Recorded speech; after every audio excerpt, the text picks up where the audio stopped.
à toutes et à tous. J'espère que cela fonctionne. Bienvenue en direct donc pour les vendredis du Mekong. Vous savez qu'on reçoit chaque vendredi un ou une invitée à chaque fois exceptionnelle. Mais alors là, on a mis la barre très haut aujourd'hui puisque nous recevons Jill Coulon. Jill qui est la réalisatrice du film Grandir, le film qui a été réalisé à l'occasion des 60 ans d'enfants du Mekong. Jill, bonjour.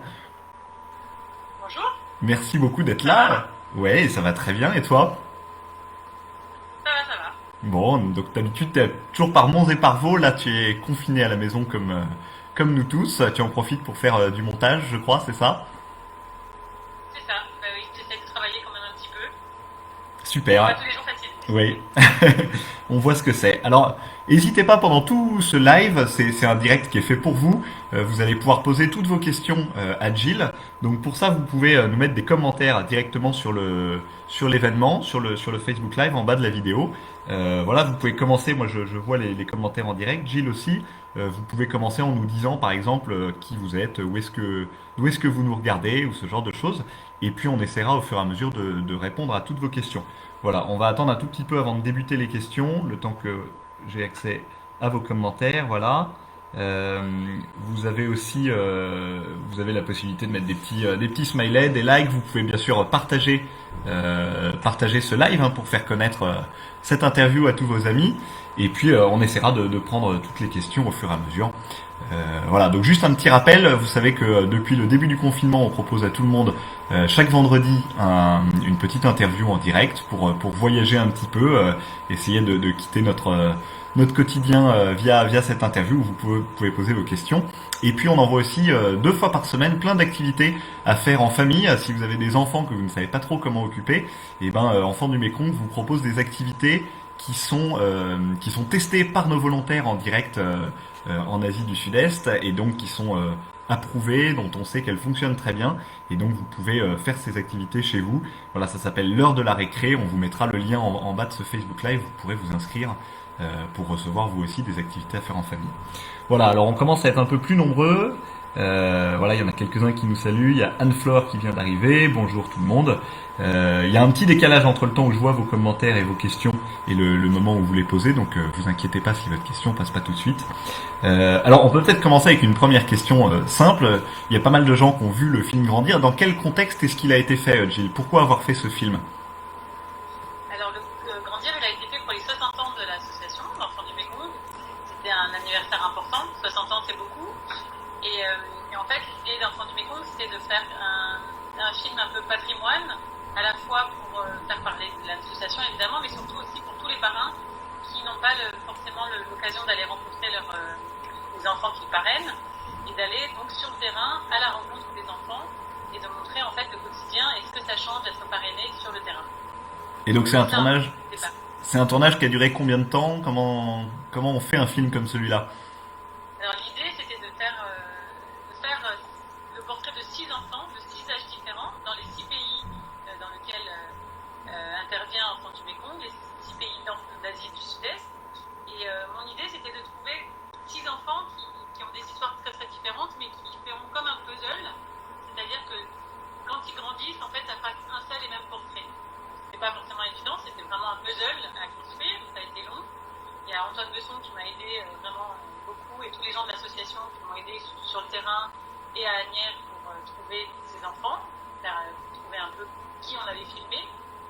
Et après, en termes de tournage, ça a été 6 à 8 semaines de tournage sur place dans les 6 pays avec beaucoup de voyages et beaucoup d'aventures. Alors justement, on a une première question de Clara qui nous demande comment ont été choisis les 6 enfants. Enfants du Mekong, grâce à 19 000 parrains, soutient un peu plus de 22 000 enfants. Sur ces 22 000, pourquoi ces 6-là? Est-ce que c'était parce qu'ils étaient plus mignons que d'autres? Est-ce que parce qu'ils parlaient français? Comment tu les as choisis? Ah oui, on a pris les plus mignons, évidemment. Non, en fait, ça a été assez compliqué. C'était vraiment un puzzle. C'est-à-dire qu'on a d'abord décidé donc c'était dans les 6 pays. On a réfléchi dans chaque pays quelle question on voulait traiter dans chaque pays. Par exemple, aussi montrer la diversité de toutes les situations de ces enfants, c'est-à-dire l'extrême pauvreté, les minorités ethniques, le handicap, voilà, des choses comme ça qui font qu'en fait, déjà dans chaque pays, on a déterminé on pouvait parler de quelle situation. par exemple en Birmanie, la question des réfugiés, forcément ça se posait, les réfugiés internes en plus, donc des gens de leur propre pays, qui vivent dans des camps, le handicap avec foot qui est sourd-muette, ou vraiment les minorités ethniques comme la petite prime. Donc ça a été dans chaque pays, on a fait comme ça. Puis après, on a décidé de se dire, bon, mais dans tel pays, est-ce que c'est plus facile d'aller tourner un petit de 6 ans, ou plutôt un adulte, ou un adolescent, etc. Donc en fait, on a fait un puzzle. Pendant que tu poseras la prochaine question, j'irai chercher mon cahier, comme ça je pourrais vous montrer tous mes post-it. Mais en fait, c'est l'avantage d'être à la maison. Mais donc voilà, on a réfléchi comme ça, puis après on s'est vraiment, avec Antoine, on a vraiment demandé aux gens sur place, en fait, ce qu'on appelle les responsables locaux, c'est-à-dire des gens de la culture qui habitent là-bas et qui connaissent les enfants, aussi de nous faire un pré-casting, de nous parler de plusieurs enfants qui penseraient, qui pourraient être intéressants et qui seraient à l'aise aussi avec la caméra, parce que c'était important. Donc voilà, on a fait d'abord par couche. Et puis après, quand on est arrivé, on en a rencontré plusieurs et on a choisi sur place. D'accord. Ah bah, alors avec plaisir pour voir ce document exclusif des post-it. Jill va donc nous montrer un document jamais montré au grand public, un document de travail qui explique comment ont été choisis les filleuls et comment ce puzzle de grandir a été constitué. Alors voilà, ça ressemble à ça. Alors attends, faut que tu le recules un tout petit peu parce que sinon il est flouté. Faut que tu le mettes au même niveau que ton visage, je pense, parce que Skype floute automatiquement l'arrière-plan. Oui. Alors non. Il y a une autocensure. Ah voilà, là c'est pas mal. Là? Ouais. Attends, j'enlève c'est les joies de la technique. Si j'enlève le flou. Hop. Voilà, parfait. Oh là là, mais c'est artistique en plus. Voilà. Et alors donc il y avait, je vois rien, c'est à l'envers, mais en gros, ça c'est des couleurs, donc c'est chaque pays. Et donc à côté, il y avait les âges. Ça a été la première fois. Donc il y avait écrit par exemple au début 6 ans, Vietnam, après ça devait être Birmanie, ça devait être Laos, 10 ans. Et finalement, et Birmanie, 14 ans, et finalement on a échangé parce qu'en fait on ne pouvait pas trouver d'enfants. Voilà, donc on a ça c'était par exemple, c'est un premier. Et le deuxième c'est ça. Voilà, c'est la deuxième version. D'accord. Couleur un peu changée.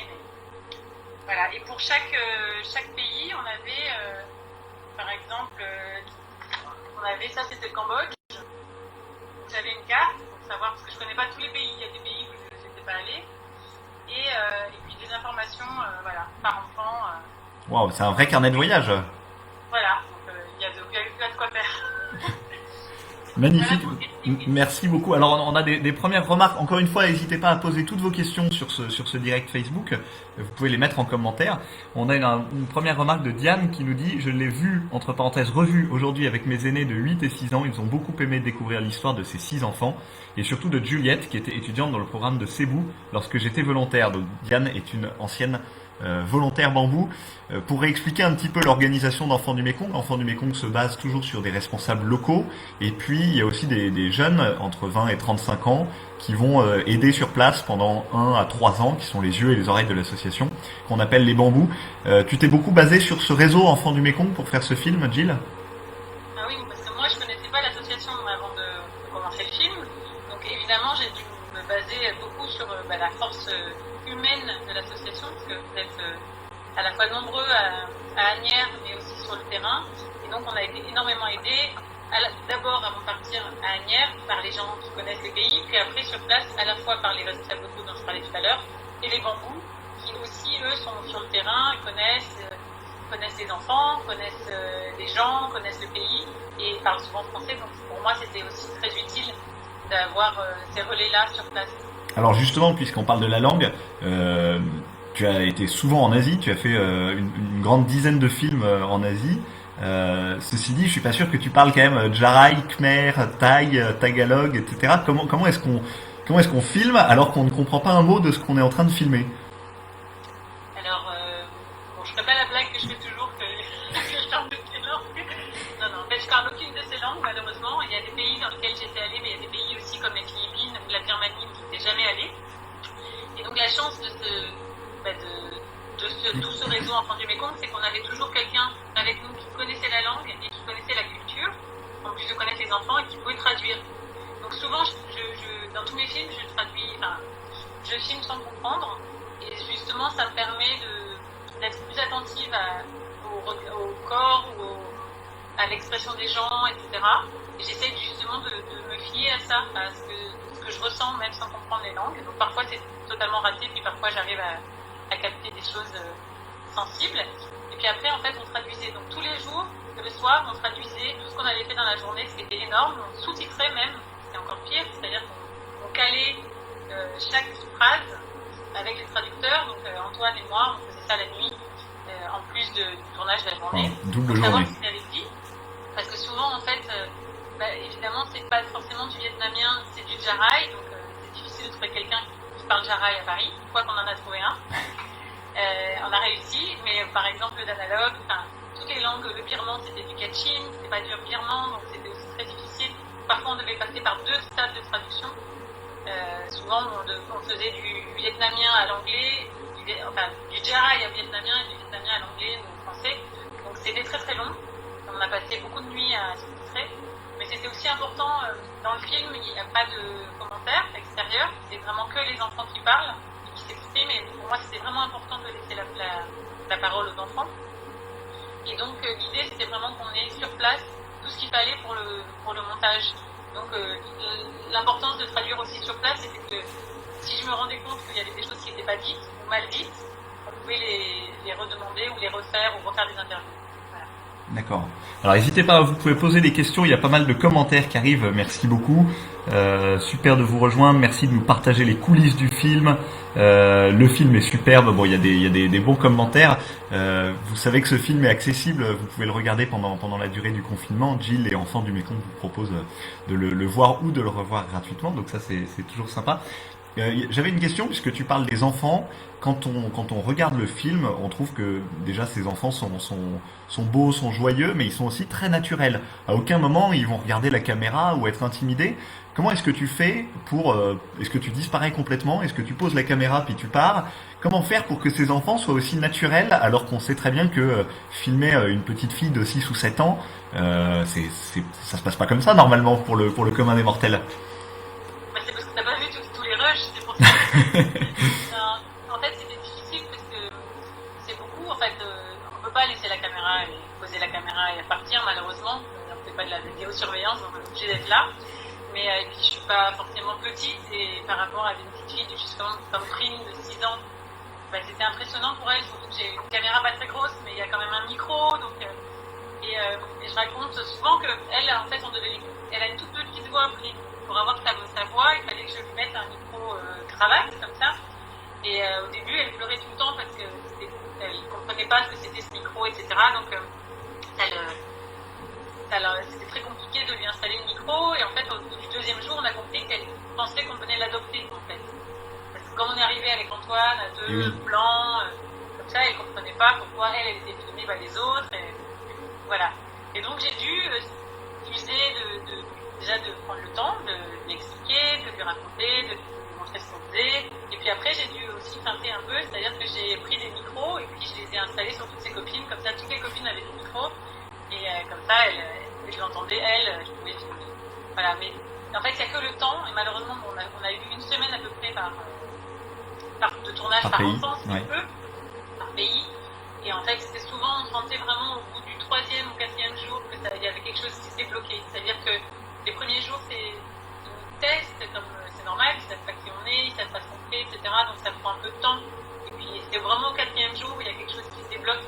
Et on était très étonnés de comment ils se sont livrés, notamment Pout, la son muette, on ne pensait pas qu'elle nous dirait tout ça. Enfin, voilà, donc il y a quelque chose de... Ces enfants-là, souvent en Asie, on leur demande pas leur avis. C'est des enfants, voilà, ils sont là et personne leur demande ce qu'ils veulent manger, ce qu'ils veulent faire dans la vie, ce qu'ils en pensent. Et c'est vrai que je pense que le fait de se poser, de leur demander ce qu'ils ont dans la tête, de les écouter tout simplement, je crois qu'ils avaient envie finalement de parler en fait. Donc on a senti que finalement le fait de s'intéresser à eux, ça suffisait aussi pour qu'ils puissent s'ouvrir un petit peu, et la caméra finalement ils l'ont très très vite oublié.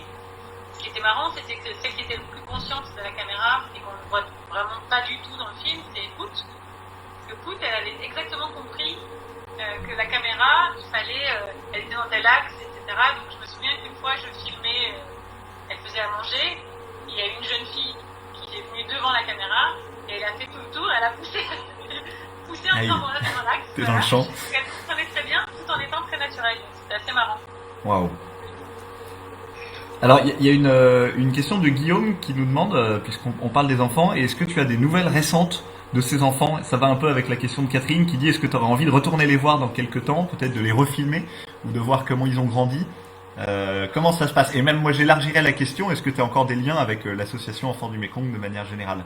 Puisque le tournage a eu lieu il y a un peu plus de 2 ans maintenant. Oui, il y a 2 ans maintenant, exactement. 2 ans tout juste. Alors les liens, oui, c'est un peu... je suis un peu rentrée dans la famille Enfants du Mékong et j'en suis ravie.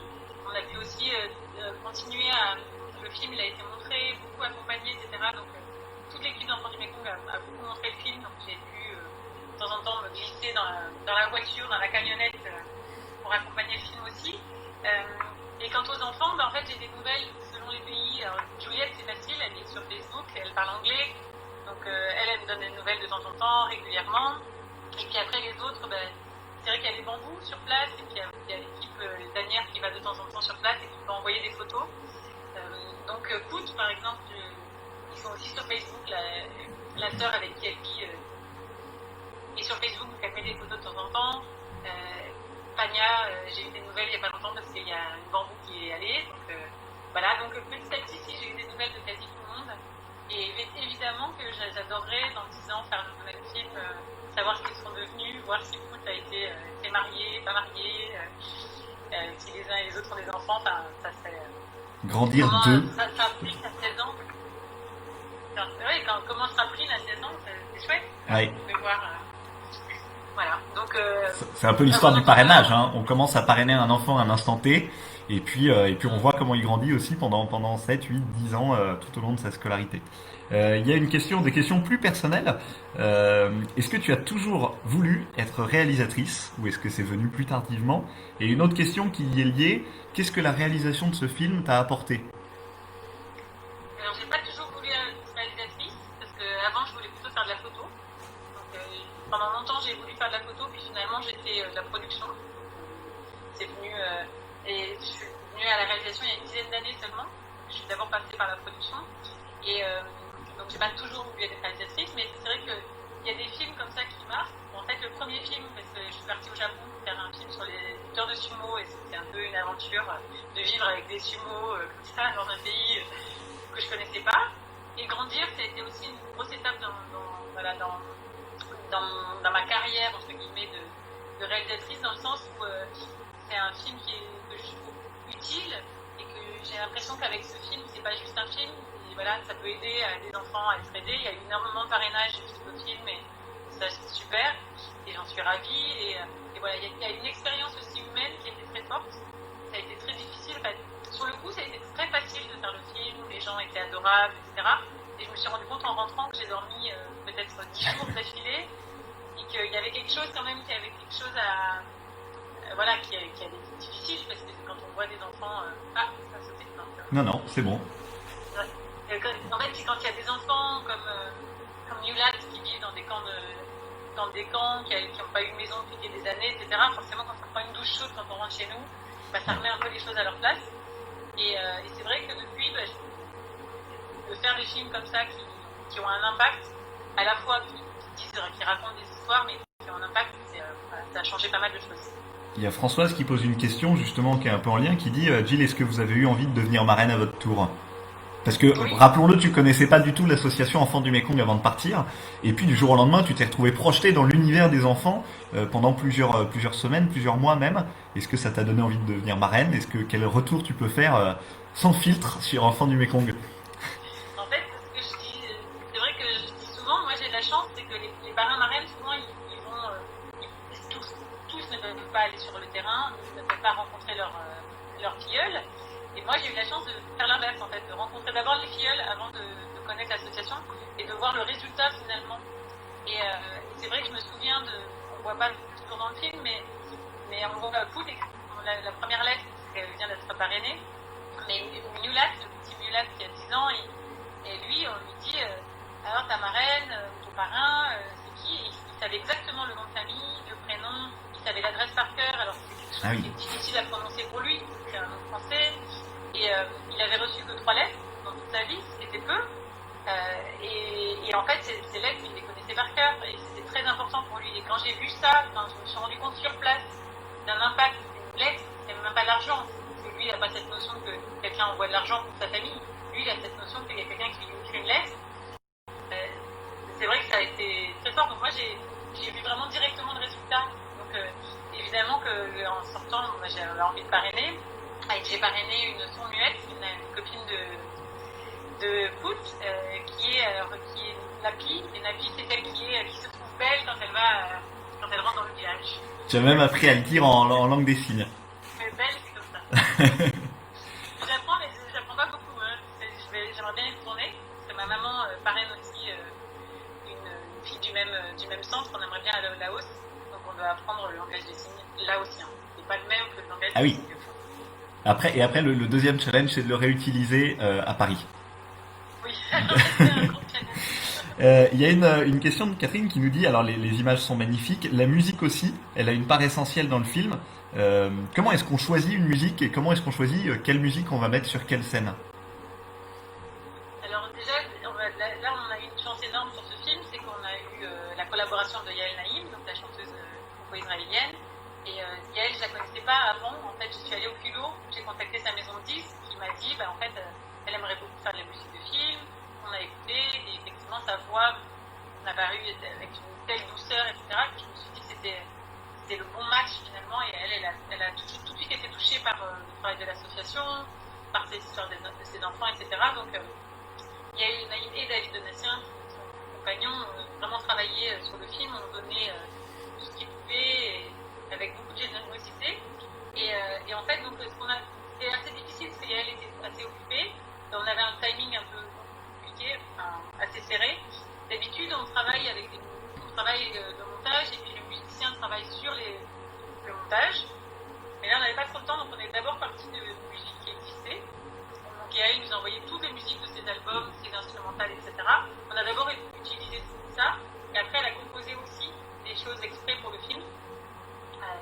Voilà, en fait c'est compliqué parce que la musique, si tu changes la musique d'une scène, ça peut changer tout. Et oui, tout ce que dit la scène. Exactement. Aussi. Exactement. Et donc, donc nous on construit déjà avec l'intention musicale, qu'est-ce qu'on va raconter, qu'est-ce qu'on veut raconter. Après évidemment, quand on a eu la chance d'avoir, parce que Yael, elle est multi-instrumentaliste aussi, donc elle fait tous les instruments, elle a une voix extraordinaire, elle fait tout toute seule avec David et du coup elle est très indépendante, donc c'est pas non plus une grosse machine de faire des choses et elle est très rapide. Donc ça a été une collaboration super. On a eu une énorme chance et en plus, Yael, elle a parrainé 3 enfants aussi. 3 filles de l'âge de ses filles. Voilà. Yael Naïm qui a gagné 3 victoires de la musique, c'est vrai que c'était une sacrée chance de l'avoir et qui sera l'invité de vendredi prochain avec David Donatien, son compagnon. Donc vous pourrez revenir vendredi, ce sera jeudi pardon, parce que vendredi c'est le 8 mai, jeudi prochain vous pourrez revenir à, je crois que c'est 17h, pour poser aussi vos questions à Yael Naïm et David Donatien, à savoir un peu comment ils ont écrit. Voilà, tu es la bienvenue, tu pourras poser tes questions sur la composition du film. Alors, il y a une question de Guillaume qui demande, est-ce que tu as eu un coup de cœur en particulier pour un pays? C'est difficile de choisir parce que évidemment chaque pays est lié à un enfant et tous les enfants, j'aurais pas pu choisir parmi les enfants un ou l'autre. Après, j'ai un souvenir très fort avec Miodat parce que le soir, en fait, il y avait des couvre-feux. En Birmanie, l'ambiance était assez difficile. Filmer dans le camp, on n'a pas eu l'autorisation tout de suite. Et pour filmer la nuit, en fait, quand on a filmé la nuit, quand il fait ses devoirs et qu'il va se coucher, on n'avait pas le droit, donc on a fait exprès de faire semblant de partir pour rester sur place, on a dû se cacher, etc. Et en fait, j'ai ce souvenir de filmer ce moment où il était joyeux de faire ses devoirs. Enfin, il a fait ses devoirs, puis après, il adore dessiner, donc il a dessiné, etc. Et ce moment où il dessine, quand je savais pas s'il allait dessiner, c'est vrai que c'est une image très forte qui me reste, voilà. Et puis avec Pout, parce que Pout, c'était une angoisse d'aller filmer route parce que je me suis dit le langage des signes, comment on va faire. En plus, j'avais cette idée de voix off pour les enfants, donc je me suis dit voix off, comment on va faire? Elle est obligée de signer, donc elle peut pas être en voix off. Est-ce qu'on va pouvoir sous-titrer sans qu'il y ait de voix? Est-ce que ça va marcher? Et puis comment on va pouvoir communiquer? Et au final, en fait, c'était celle avec laquelle j'ai plus facilement communiqué parce que justement, les langages des signes, il suffit de faire un sourire, on est beaucoup plus à même à mimer des choses, à se faire comprendre. Et au final, en fait, c'est extraordinaire. L'échange, en fait, avec vous Oui. et avec les filles. Alors, Caroline nous demande quelle a été la plus grosse galère de tournage. Je suppose qu'il y en a eu quelques-unes quand même. Moi, je peux témoigner pour avoir vu Jill et Antoine Besson à Bangkok après quelques semaines de tournage déjà. Ils avaient les yeux jusque là. Ils n'arrêtaient pas non-stop. On les a proposé d'aller boire un verre pour les détendre. Comme il y avait une jolie vue, Jill continuait de filmer alors qu'elle avait son verre qui l'attendait. Et puis derrière, ils sont restés 10 minutes. Ils ont dit bon, faut qu'on y retourne. On a des sous-titres à faire. Donc, je sais qu'il y a eu des galères, des moments difficiles. Est-ce qu'il y en a une là à laquelle tu penses particulièrement? Quand on est arrivé aux Philippines, en fait, le deuxième jour aux Philippines, la caméra a eu un problème, elle ne lisait plus les cartes. Donc, on n'avait plus de caméra pour filmer. C'était le samedi soir et donc il y a personne en France pour m'aider, évidemment. Et on devait filmer la scène à la mer, donc la scène d'ouverture du film, qui s'est avérée la scène d'ouverture du film et de fermeture. Et donc, on a fait ça avec des appareils photo, comme ça, à l'arrache. Et puis après on a eu une chance extraordinaire, c'est qu'on a trouvé, en appelant des loueurs et en essayant de trouver une caméra, trouvé un mec qui avait sur cette île-là, parce que Cebu c'est pas très grand, une caméra comme la mienne, qui a accepté de nous la louer pour pour le reste du tournage. Donc ça a été une grosse galère, beaucoup d'angoisse parce que une caméra pour filmer alors que c'était les derniers moments. Et puis en plus il pleuvait ce jour-là, une grosse pluie, les saisons des pluies qui commençaient, donc c'était la totale. Et là Antoine, pour me remonter un peu le moral, est parti au 7-Eleven, donc à la petite supérette du coin, essayer de trouver tout ce qu'il pouvait trouver en sucrerie, donc du coca, j'ai eu droit je crois à une sucette choupa chou, tout ce qu'il pouvait trouver à peu près réconfortant dans ce pays où c'est pas toujours très bon la nourriture. Voilà, donc il arrivait avec tout ce qu'il pouvait trouver de sucre pour essayer de me remonter le moral, mais là ça a été un peu difficile. Et à l'inverse, attends, moi je vais contrebalancer. Et s'il y a un moment marquant qui te reste plutôt dans le côté bonheur, plutôt que catastrophe. J'ai fêté mes 40 ans juste en rentrant du tournage, et donc la veille on était encore au Cambodge, et j'ai eu droit à une fête surprise avec Pania qui est arrivé avec un gâteau et des cadeaux de tout le monde, etc. Et c'était une jolie fête de 40 ans. Waouh. C'est toujours très bien de fêter son anniversaire en Asie, particulièrement avec des filles enfants du Mékong. Alors, gâteau à la crème. Ah bah oui, tu en as eu partout à la fin, c'est ça? La tradition oblige. Alors, on avait dit que ça durerait une demi-heure, mais on va peut-être dépasser un tout petit peu. Il y a quelques questions plus ouvertes. Est-ce que tu as de nouveaux projets dans les tuyaux? On a déjà hâte de les voir, demande Elisa. J'ai un projet avec Yael Naïm, justement. Ça fait 1 an que suite au film, en fait, grâce au film, on s'est rencontrés, et elle vient de sortir un nouvel album qui est très très beau. Elle a fait toute seule dans son coin et pendant 3 ans. Et en fait, moi, je l'ai suivie pendant la dernière année de création de cet album, donc chez elle, au moment où elle créait cet album, puis au moment où elle est allée l'enregistrer. Et donc là, j'essaye vainement, avec ce confinement, de faire le montage, de sortir quelque chose de tous les rushs que j'ai accumulés. Et donc là, c'est le projet en cours. Et puis après, j'ai des idées de projets. Comme c'est toujours tous en Asie, comme on ne sait pas encore quand est-ce qu'on va pouvoir y aller, pour l'instant, c'est un peu en stand-by. Affaire à suivre. Donc, je vais te laisser, Jill, dire le mot de la fin. Tu pourras dire le mot que tu veux, le message que tu veux. Je lis juste, j'avais pas prévenu, mais j'aime bien, c'est spontané. Je lis juste un petit témoignage d'Hervé qui nous dit: je suis parrain de plusieurs filleuls au Laos, en Birmanie, aux Philippines. J'ai l'impression que tous vivent dans les mêmes conditions, maisons en bambou particulièrement. Quant aux accès, beaucoup sont en terre défoncée, donc effectivement des conditions d'accès difficiles. Je suppose que ça aussi tu l'as eu dans le film, la difficulté d'aller jusqu'au lieu du tournage. Clairement, on a cassé une ou deux motos. Un soir de Birmanie, justement, en partant de la Birmanie, la moto nous a lâchés. Donc on a trouvé c'est toujours ça comme ça, on a l'impression qu'on est au milieu de nulle part et d'un coup, il y a quelqu'un qui nous dit ah mais attendez, il y a quelqu'un qui a un garage qui a un et puis il y a un garage à 5 minutes et il y a toujours une magie comme ça au milieu de nulle part de la pluie et de la neige, enfin pas de la neige mais de la nuit. Et il y a ce mec qui rouvre son magasin pour réparer la moto. Donc voilà, l'Asie c'est assez magique pour ça, il y a toujours une solution. Ouais. Alors je vais te laisser dire le mot de la fin puisque on arrive au terme de la demi-heure. Faut pas que ça dure trop longtemps parce qu'après tout le monde s'endort. Et puis tout le monde a très envie de revoir une nouvelle fois le film Grandir. On remettra le lien d'ailleurs en commentaire de ce Facebook Live pour que vous puissiez tous aller le revoir chez vous. Jill, un petit mot pour terminer? Merci, tout simplement, et bon courage à tout le monde.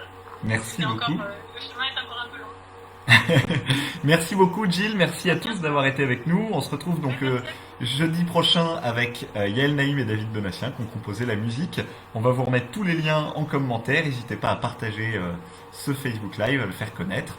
Et puis à très bientôt, passez tous un bon week-end. Salut. Au revoir tout le monde.